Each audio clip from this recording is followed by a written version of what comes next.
Wow. Here we are again, folks. Brother Peter with tidbits from the Word. So proud to be with you today. In review, you say, Brother Peter, you come on, you press a button, and there you are. Yes. But there's been much study time, and much thinking, and much seeing, and so many things have taken place on this earth since God created it. The first thing is you must believe that God did create it. And there wasn't any death on it. And he put two people on here, Adam and Eve. And he said to them, this tree over here, you don't eat from yet. It's the knowledge of good and evil. And good and evil is what God needs to know. You don't need to know about good and evil. I have made you with good, all good. And the evil you don't need to know about. And so, the day you eat of it, he said you shall fall from the graces of God and where you are.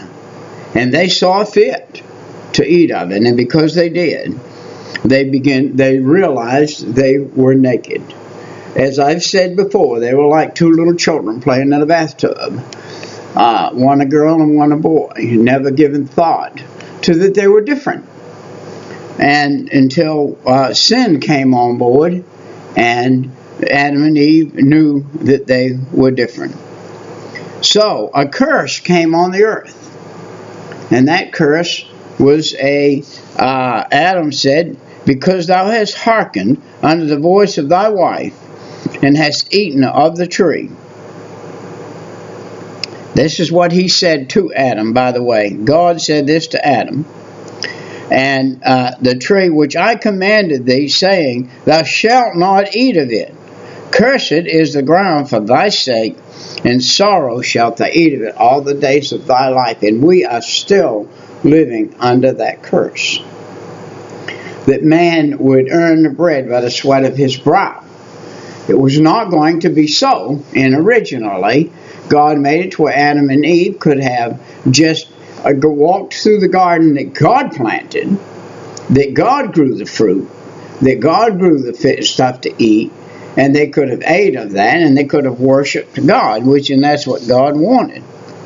So we see that the curse came on the earth, and sorrow, Genesis 3:17. There were no thorns before sin. When sin came on the earth, thorns and thistles came on the earth. And sweat, man would have to earn the bread by the sweat of his brow. Up until the sin came on, man was given what he needed to eat freely. He could take of it. All but that one tree. Can you imagine? Here's a whole earth plenished with food and everything. All that mankind needed. He wouldn't have to sweat or anything for it. And they went and sinned. And that sin brought forth, all the way to this day, the sword. So he drove man out of the east of Eden, and the cherubims and the flaming sword, which turned every which way to keep the way of that land. And that land is kept still by God. There are places on this earth that are not populated, God has a place, and it's on this earth that is not populated. And the cherubims are watching over that particular spot.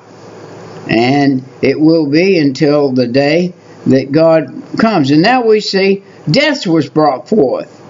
Jesus said unto her, I am the resurrection and the life. Now we came from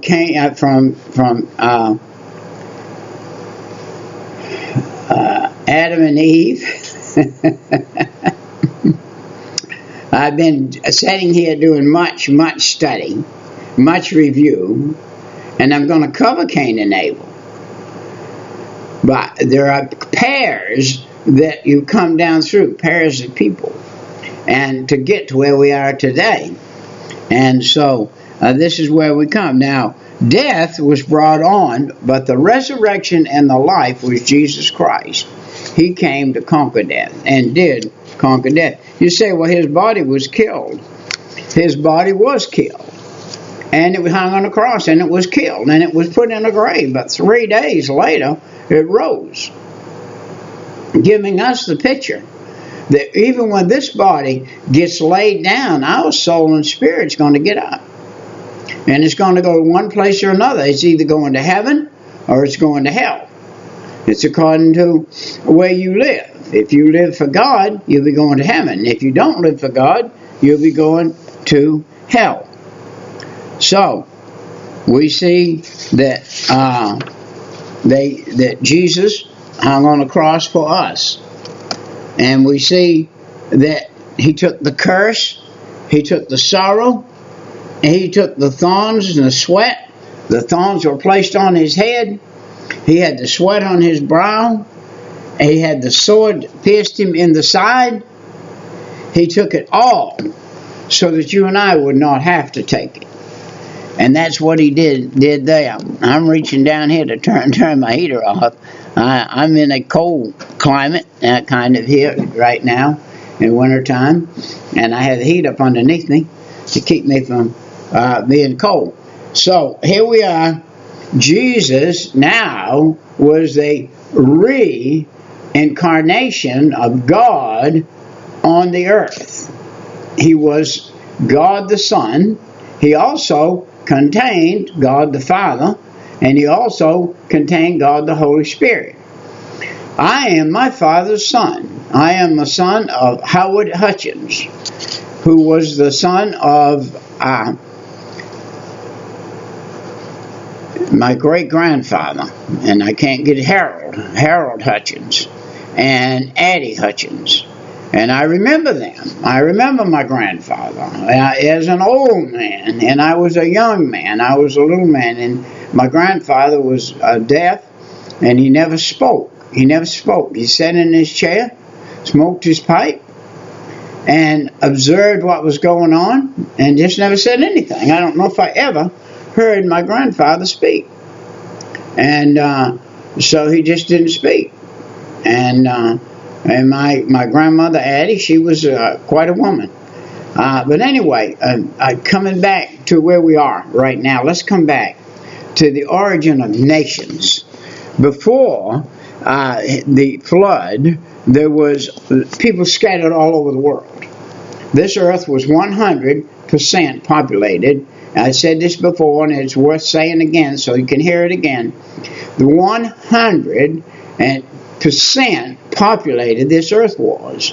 Billions of people. There were billions of people, like ants. This earth was covered with people like ants. And God saw fit to put a flood on this earth, kill every single solitary soul that was on this earth. Every human being was killed on this earth. All the animals that were not in the ark were killed on this earth. Every living thing was killed on this earth. And God started it over again. Now let's look at the ancient world, what was settled by the descendants of Noah and his 3 sons. This is review. The descendants of Japheth. This was the people this is where they were founded. They founded Gomer, which was Germany.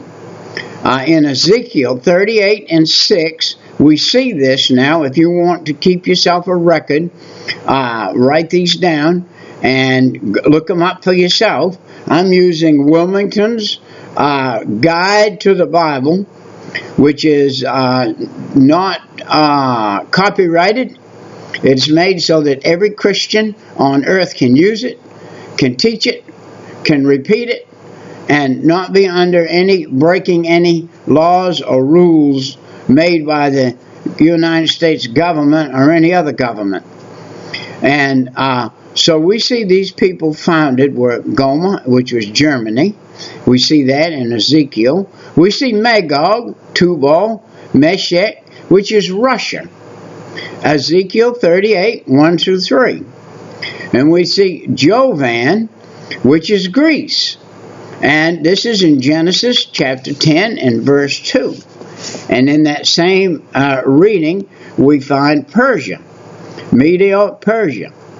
And we find Italy, Tyrus. And then we find Tegama, which is Armenia. And Tarshish, which is Spain.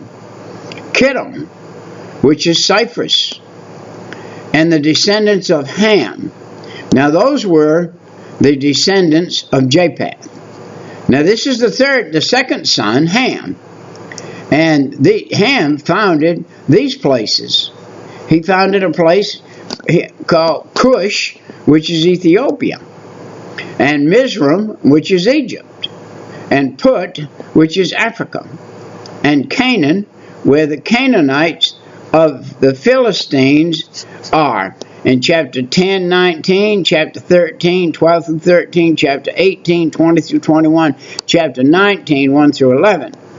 Now these folks plagued other people. And then we see Nimrod came along. And we see in 1 Kings 14:24, where Babylon and Assyria came up. Genesis 10, 8 through 10. Now Babylon and Assyria were two nations that were like killer bees.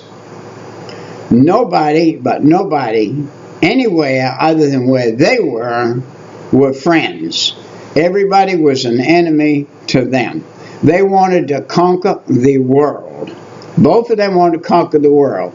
If you please, we saw in our generations a man by the name of Hitler that came up out of Germany and wanted to conquer the total world. And did a pretty good job at starting at it.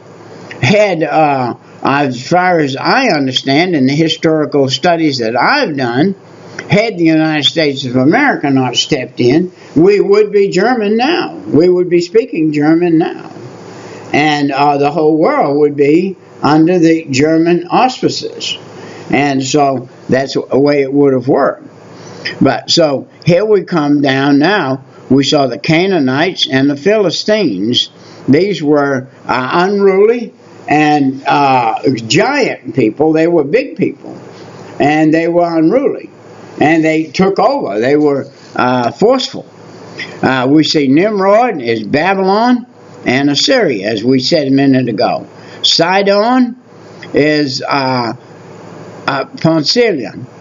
And Heth was the Hittites. Now Jebus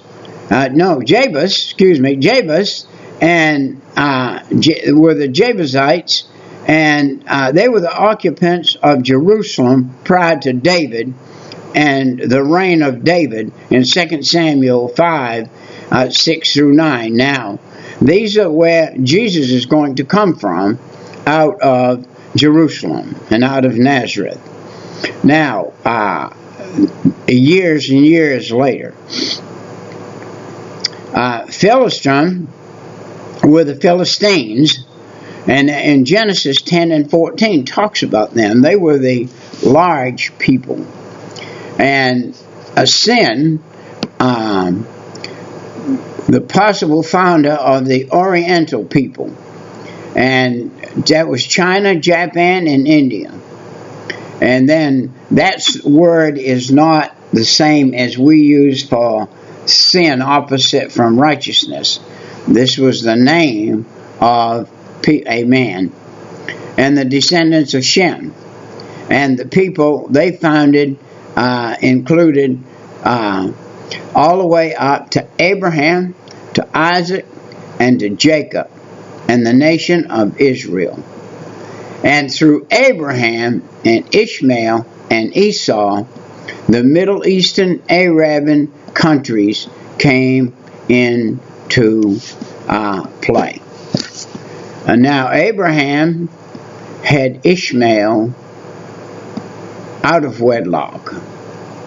Sarah had said to Abraham, "Maybe God wants you to have a child by my handmaid."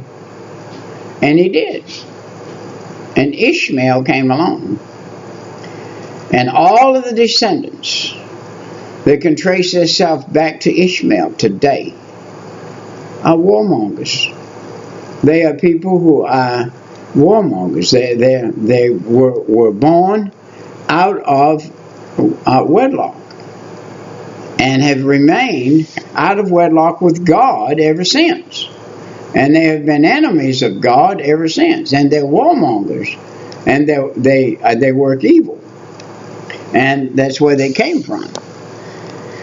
And so we see that Abraham himself was the father of Israel, Isaac and Jacob and the nation of Israel.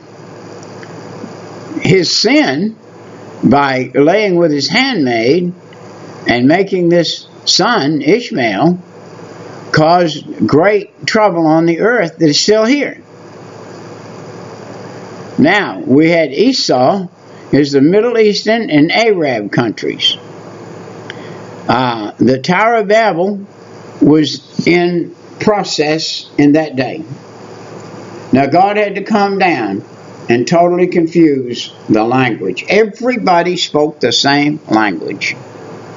I'm going to read you now from these three sons, Ham, Shem, and Japheth, where we are today in the nations. You got to remember, everything has a head. Everything started somewhere. From the three sons of Noah. If it were not of Genesis chapter 10, we would not have a reliable record. We have a reliable record because of Genesis chapter 10. The unity of the human races, or the record of development from the three sons. Noah, the critics, of course, find fault with this chapter, for it contains claims not supported by any other historical document. None other information given in this chapter 10 has ever been developed.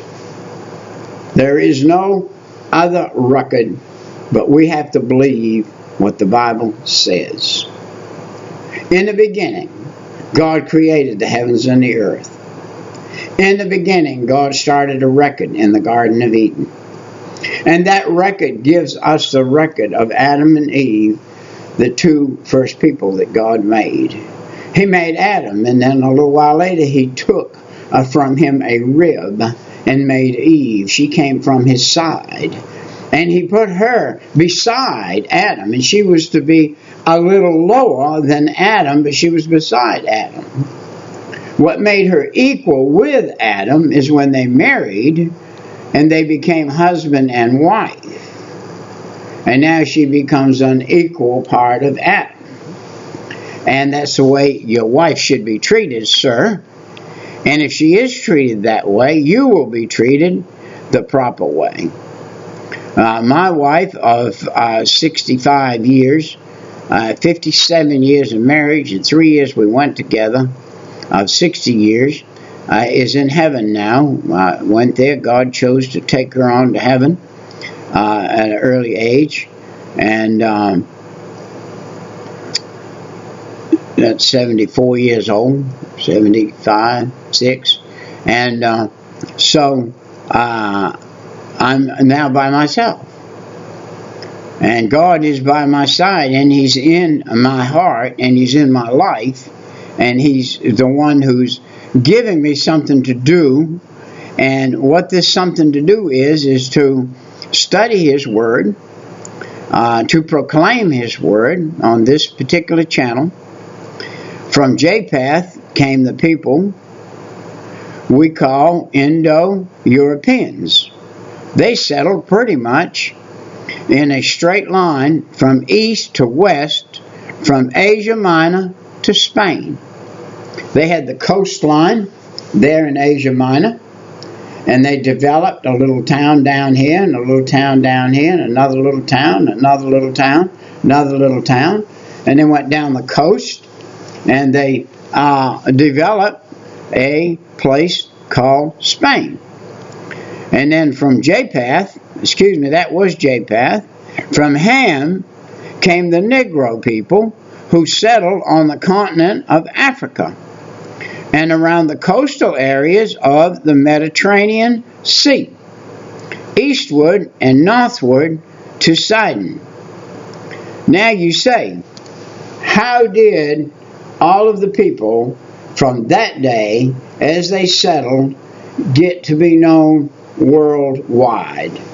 Some of the history is pleasant, some isn't pleasant. In those days, there were slaves. A person who had a slave and treated him like family would become a free slave. They would take an awl and put a hole in his ear, and whenever you saw that hole in his ear, you knew he was a free slave. He had become part of the family that he was working for. He ate from that family. He slept under roofs provided by that family. He was treated like a family member, even though he was part of the working family. And so there was a good time for that person who was considered a slave. If you want to know the truth of the matter, every single one of us is a slave to something. I have been a slave to work all of my life, ever since I was a little fellow.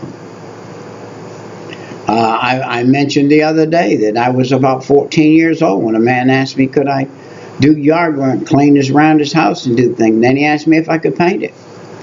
And it was a big 2-story house up in the north, up in Maine. And yes, I painted it. My first paint job back at 14 years old. And I've been painting ever since, painting houses ever since and doing things. And Shem, Ham, and Japheth, now, hey, we saw Japheth and Ham, now Shem, this is the third son, and he came started the Oriental people who settled in the area of Arabia, eastward with Abram and the Shemites, who were more west, and ultimately drive the Canaanite descendants of Ham out of that part of the country in the dwelling place of the coastal areas at the western end of the Mediterranean Sea, which was a comfortable place to live in a sense of the word.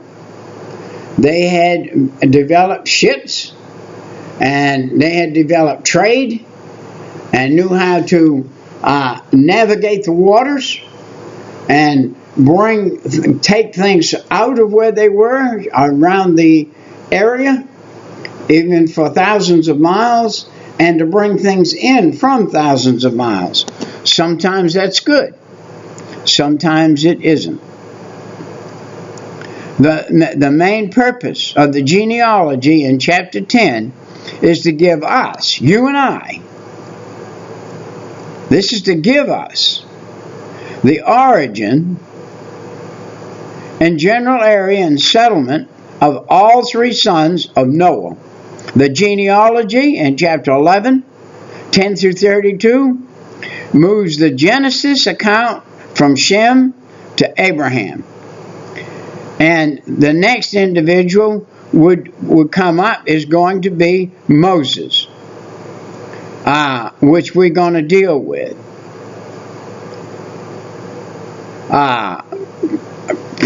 previously. Moses had been dealing with the entire human race. Now he begins to deal exclusively with a single nation, Israel. Thousands of years passed since the generation of Moses devoted only 11 chapters to the 4 universal events in the creation. 11 chapters given to us. We see the fall, the flood, the Tower of Babel, and the remaining 39 chapters of Genesis cover only 200 years and deal with 4 patriots of Israel: Abraham, Isaac, Jacob, and Joseph.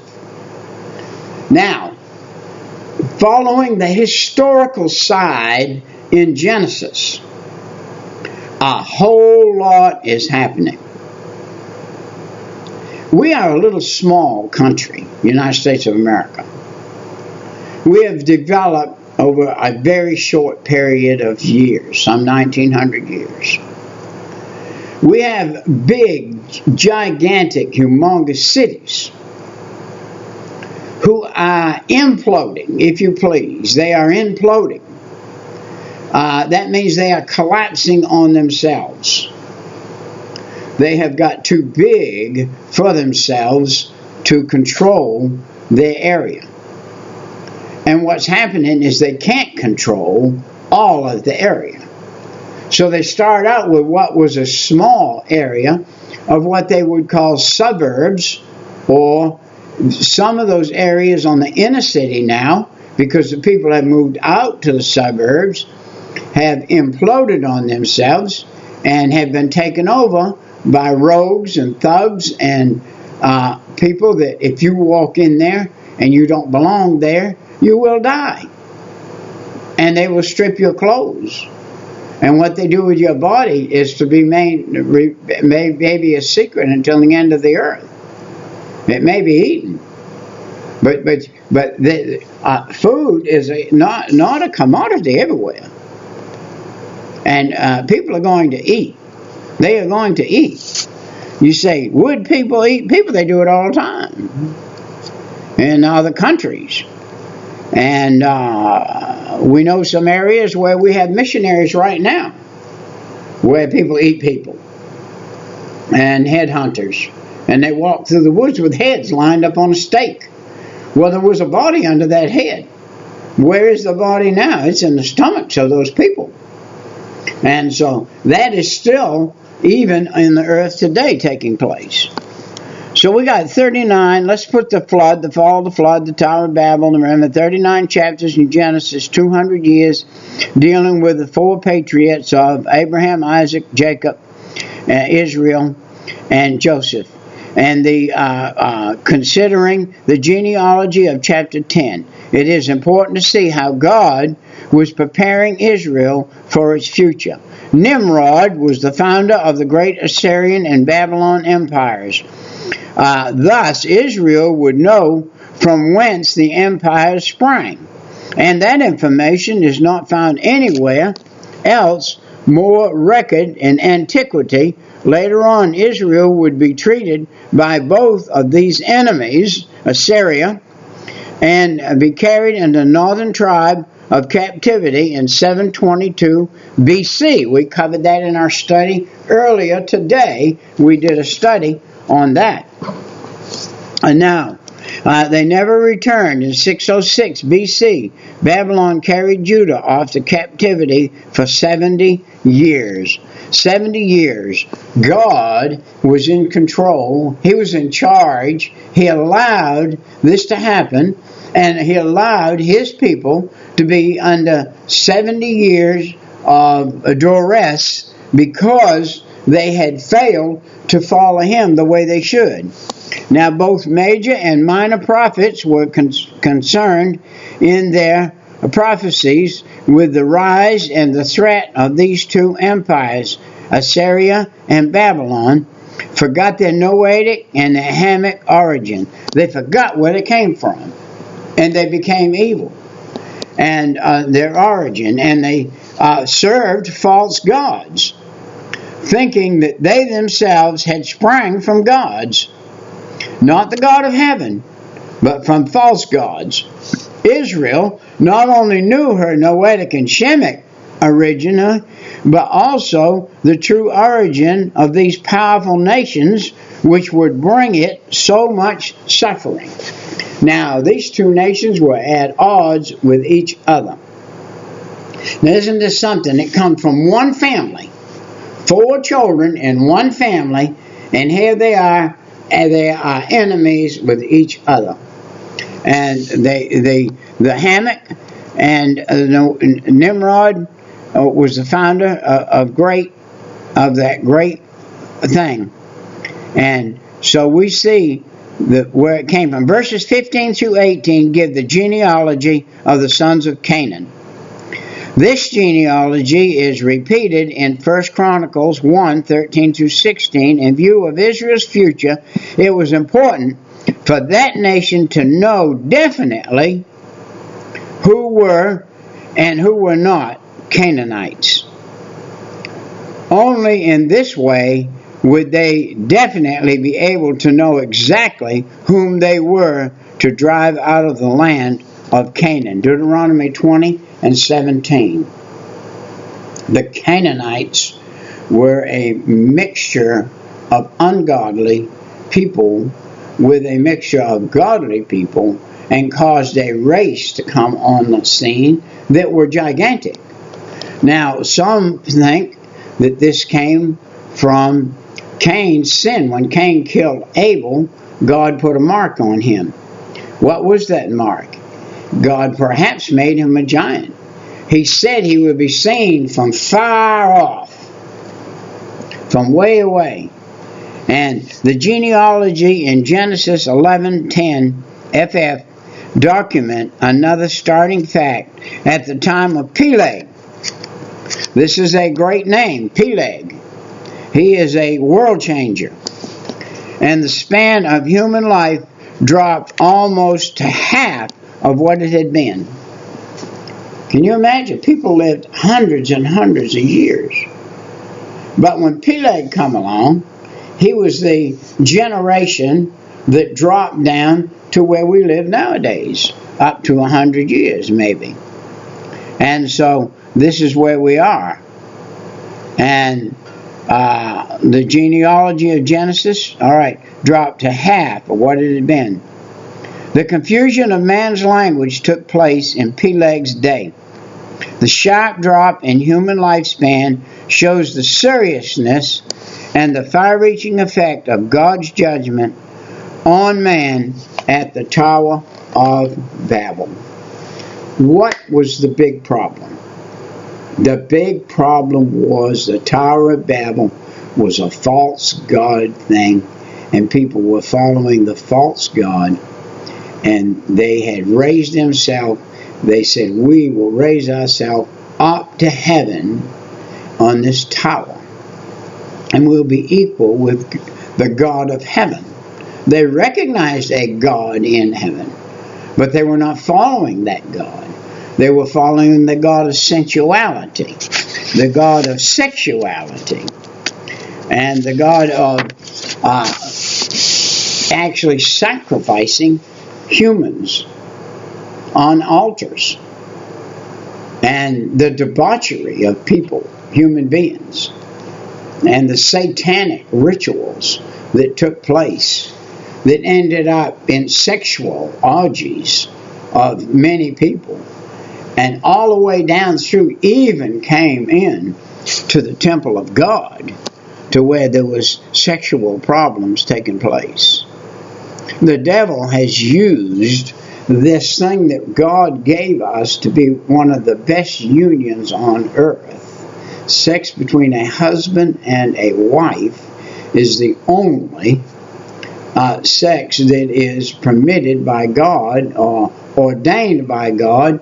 And this union, when you marry with this one woman, this is where sex was for. With this one woman, no other woman, no other man for the woman. This is it. One man, one woman.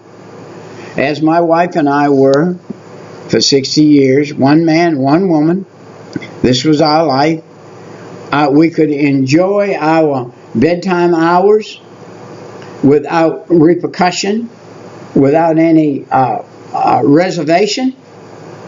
It was not sin. It was a union made by God. The intimate times we had together and the pleasures we had together sexually were ordained by God, and we could enjoy our nighttime hours, and we could get up in our daytime hours, and we could serve the Lord the same way we served each other. In the bedchamber, we could fellowship with God. We can be in communion with Him and have communion with Him, have a prayer time, have a time of fellowship with God, always doing His work as well as working with our hands and our feet. And so that's the way it was and is still for me. I'm the same way today. I haven't changed one iota. I am single now and unhappy about that, but God has freed me up. If God sent another woman in my life, it would have to be God sending it, because a man does not want to enter into a plague. And if we're not careful, we could do that. I'm free right now to get up anytime I want to. It's probably, I don't know what it says. It says 10 after 2 on my clock in the morning. And so I'm free to do this. This house is free. I'm free. I'm in it. I can do what I want. I can be up all night if I want to. I can go to bed and sleep an hour or two and get back up and get on the machine for an hour or two, go back to bed, get back up again, get on the machine again. I can study as long as I want to study with no hassle, no problem, no nothing. And I can get in the studying until my nose falls and I wake up and my nose is on the book. And I've got myself a few minutes of sleep. And so that's just the way God has worked it. And that's where I am now. I'm a free agent, free. If I had a woman, I would have a responsibility to that woman. And that woman would have to be one that would be like my wife was. She could lay in there in the bed, and I'd be out here on this machine, and never ever, not one time that I know of in my life did my wife ever say anything about me studying, and about me teaching or preaching, or about my spiritual life. Never one time ever said anything derogatory or against it. And so she would open the door. I would see her open the door and stick her head out. And I'm out here on the YouTube. Or I'm out here with my book studying. And she never say a word. She just stick her head out and look and go back to bed, wondering if I was up, if I was still in the house, or if I was gone. Now I get up many a morning at 2, 3 o'clock and make my rounds. Sometime what are my rounds? I go down to the filling station, pull up to the gas pump, go in, witness to the lady, pay a couple of dollars for gas, maybe get a cup of coffee and mingle and talk with a few people, and then I come back out and I work the pumps. And I hang around the gas pumps for a while and talk to people about the Lord. And ask the Lord who would He have me talk to. Would He send somebody in there? And sometimes He'd have me get up and say, look, you get up and get down there right now, because I got a man coming in there from Tennessee. He's going to stop and get gas, and he's in trouble in his mind and his heart, and I want you to be a witness to him. And I pull up in there, and sure enough, there's a Tennessee tag right in front of me. And I pull up and I get to talking with the man and find out that what God said was true.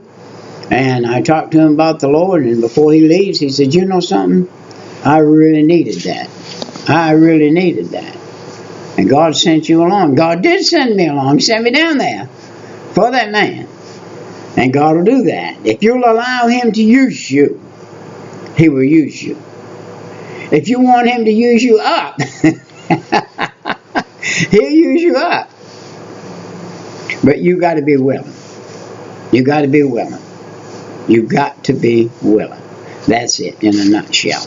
We're going to go on our next excerpt into what is called the patriarchal stage.